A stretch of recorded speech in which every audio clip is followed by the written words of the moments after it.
بسم اللہ الرحمن الرحیم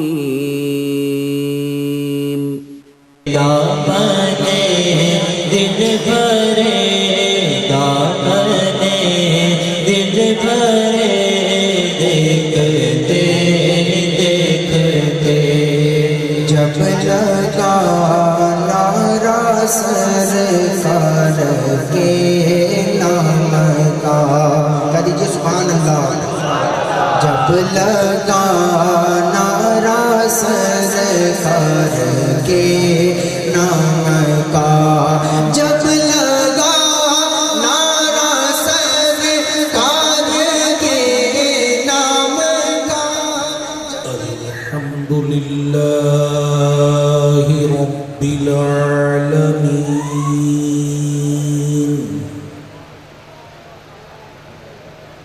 والصلاة والسلام على خاتم النبيين وعلى آله وأصحابه أجمعين أما بعد فاعوذ بالله من الشيطان الرجيم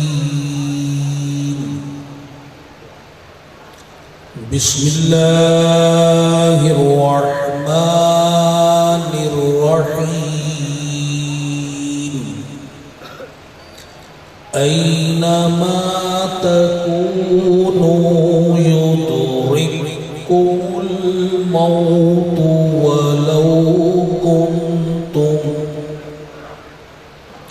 ولو كنتم في بروج مشيدة صدق الله العظيم قال الله تبارك وتعالى في شان حبيبه الكريم إن الله وملائكته يصلون على النبي يا أيها الذين آمنوا صلوا عليه وسلموا تسليما الصلاة والسلام عليك يا سيدي يا رسول الله الصلاة والسلام عليك يا سيدي يا حبيب الله الصلاة والسلام عليك يا سيدي يا نبي الله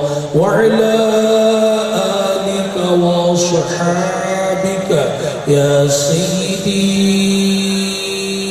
يا نور الله آقا نامدار رسولوں کے سردار نبیوں کے تاجدار سرکار ذی وقار صلی اللہ تعالی علیہ وآلہ وسلم کا ارشاد مشتبار ہے اللہ تبارک و تعالی جل شانہ نے ایک ایسا فرشتہ پیدا فرمایا ہے جس کا سر عرش سے لگا ہوا ہے اور دونوں پاؤں ساتوں زمین سے بھی نیچے ہیں۔ اس کا ایک بازو مشرق تک پھیلا ہوا ہے، دوسرا بازو مغرب تک پھیلا ہوا ہے۔ زمین پر آباد مخلوق کی تعداد کے برابر اس کے پر ہیں۔ درۃ الناصحین میں ہے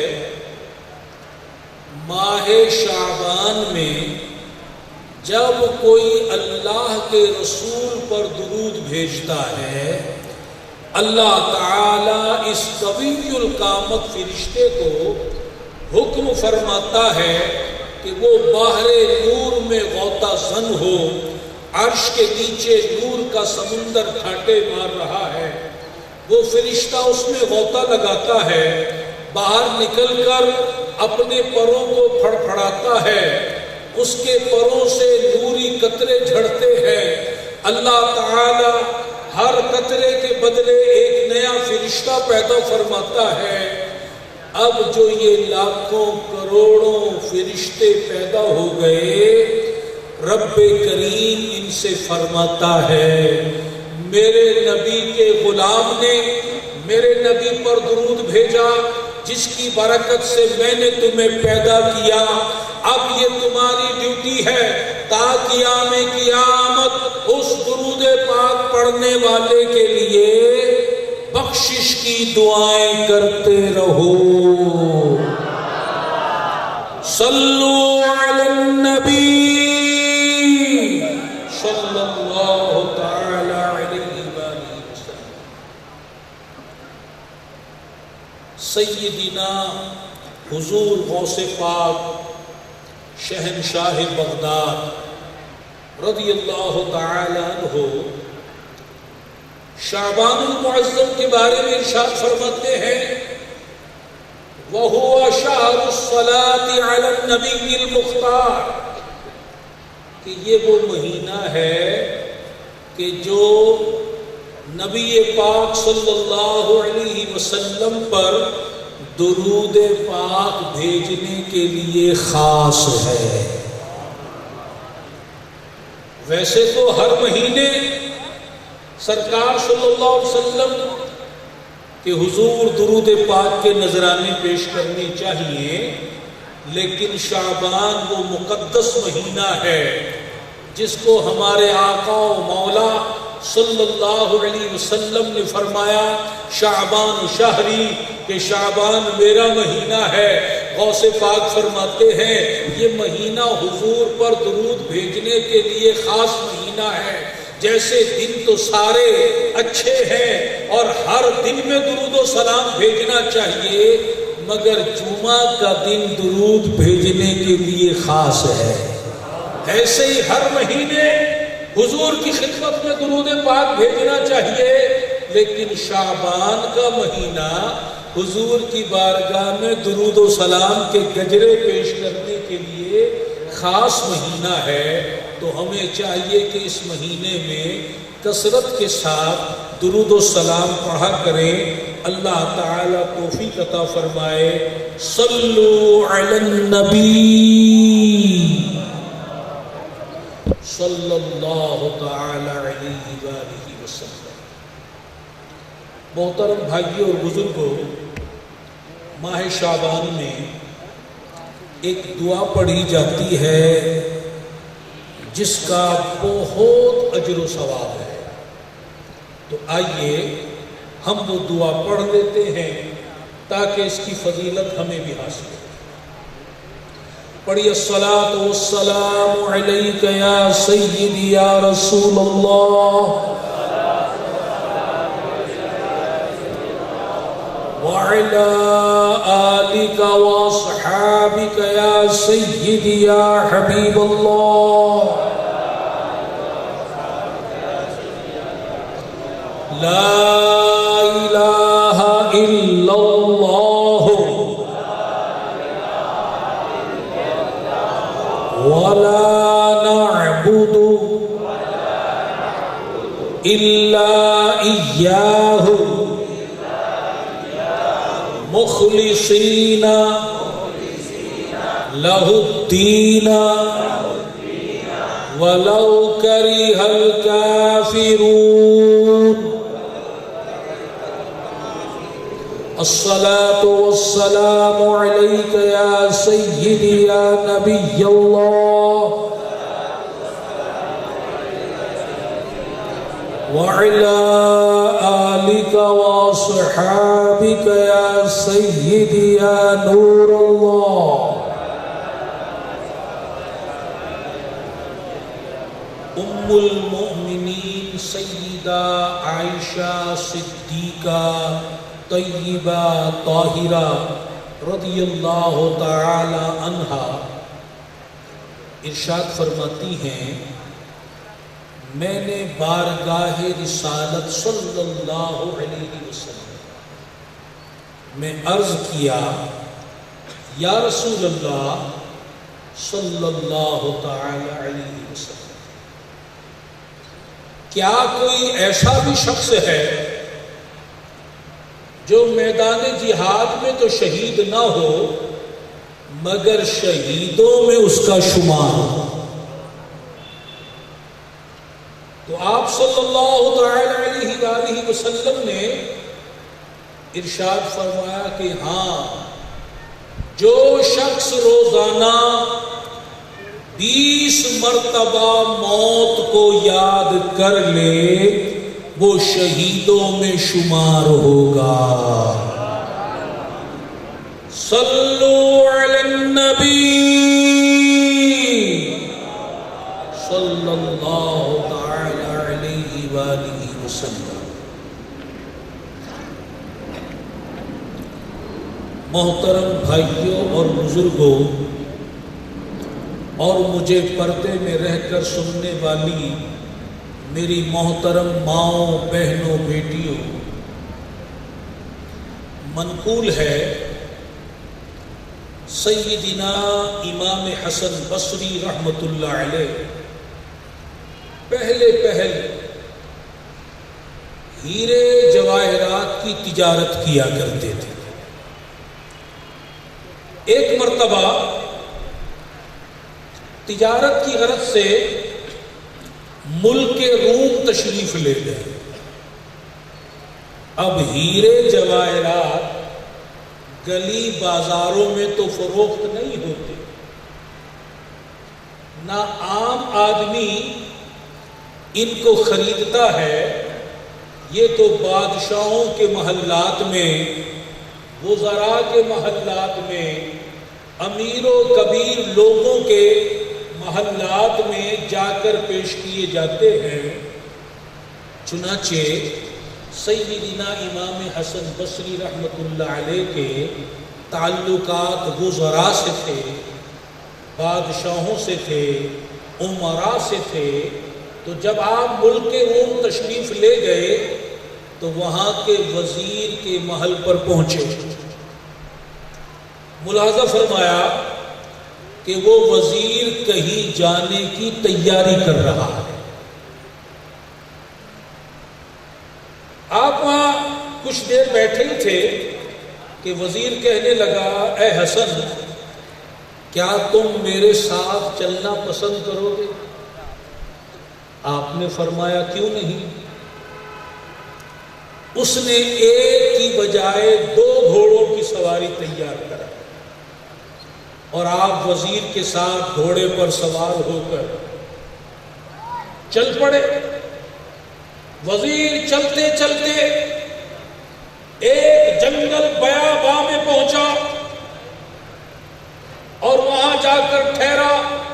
سیدنا امام حسن بصری رحمت اللہ علیہ نے ملاحظہ فرمایا کہ اس جنگل میں، اس بیاباں میں ایک خیمہ لگا ہوا ہے، رومی ریشمی کپڑے کا خوبصورت عالیشان عظیم الشان ایک خیمہ لگا ہوا ہے، اور آپ کے دیکھتے ہی دیکھتے فوجیوں کا ایک مسلح دستہ وہاں آیا جس نے اس خیمے کو چاروں طرف سے گھیر لیا۔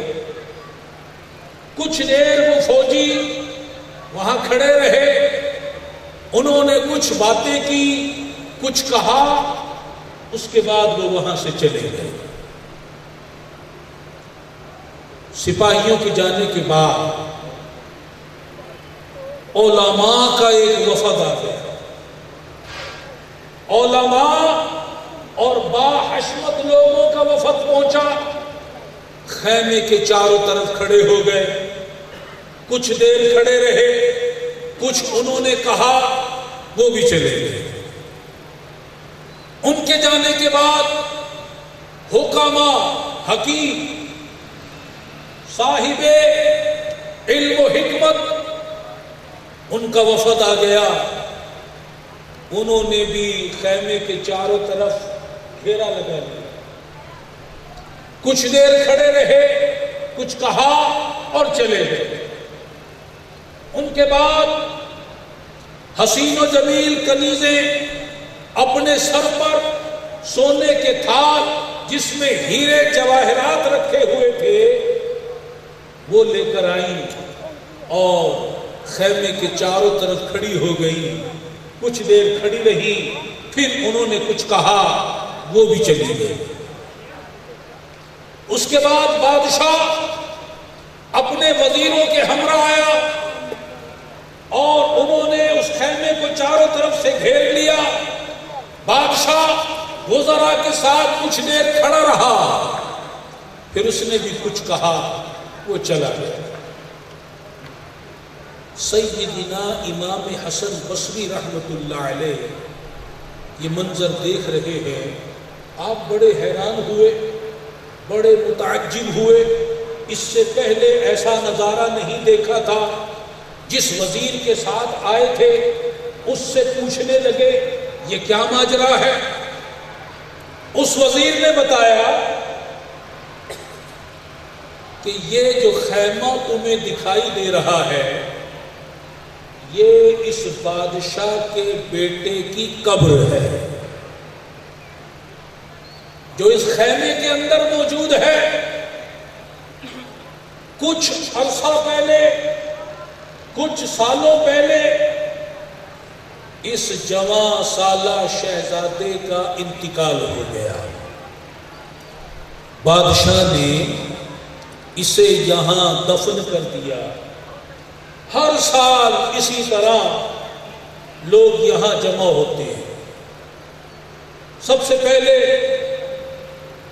فوجیوں کا دستہ آتا ہے, وہ آ کر شہزادے سے عرض کرتا ہے کہ اے شہزادے, اگر اسلحہ کے زور پر, اگر فوجی طاقت کے زور پر, اگر جنگ کے ذریعے موت کو روکا جا سکتا تو ہم تیری موت کو ضرور روک دیں, مگر ہم مجبور ہیں.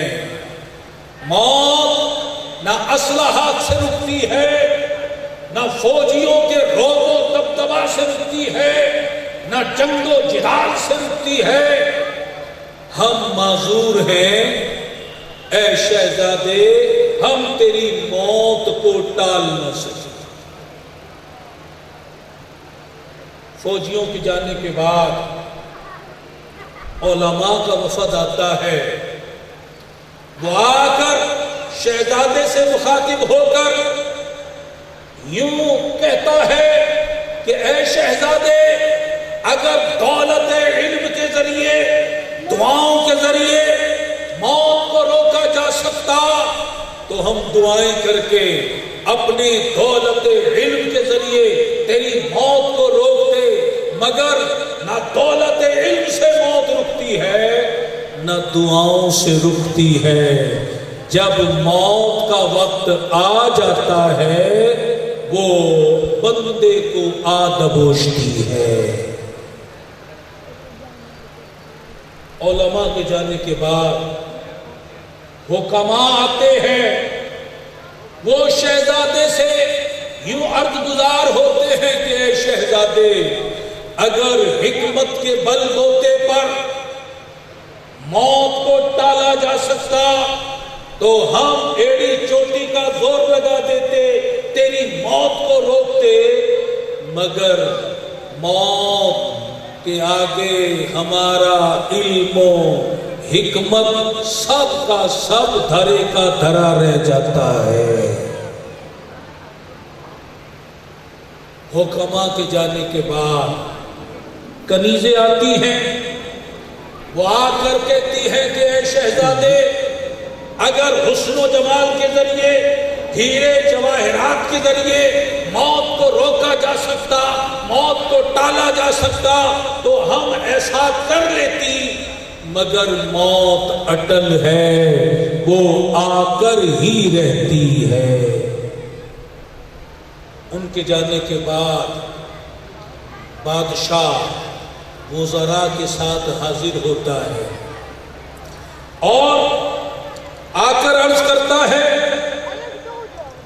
اے شہزادے ہم نے اپنے تئیں بڑی کوششیں کی، بڑے سے بڑے حکیموں کا علاج کرایا، تمہارے لیے بڑی جد و جہد کی، مگر ہم تیری تقدیر کو نہ بدل سکے، تیری موت کو نہ ٹال سکے۔ اے بیٹا ہم معذور تھے، اگر حکومت کے ذریعے، حکمرانی کے ذریعے، بادشاہت کے ذریعے موت کو روکا جا سکتا تو ہم تیری موت کو ضرور روکتے، مگر موت کا ایک دن معین ہے، جب وہ دن آ پہنچتا ہے نہ بادشاہت روک سکتی ہے، نہ حکمرانی روک سکتی ہے، نہ مال و دولت روک سکتے ہیں، نہ حکیم روک سکتے ہیں، نہ طبیب روک سکتے ہیں، نہ علماء روک سکتے ہیں، نہ ہیرے جواہرات روک سکتے ہیں۔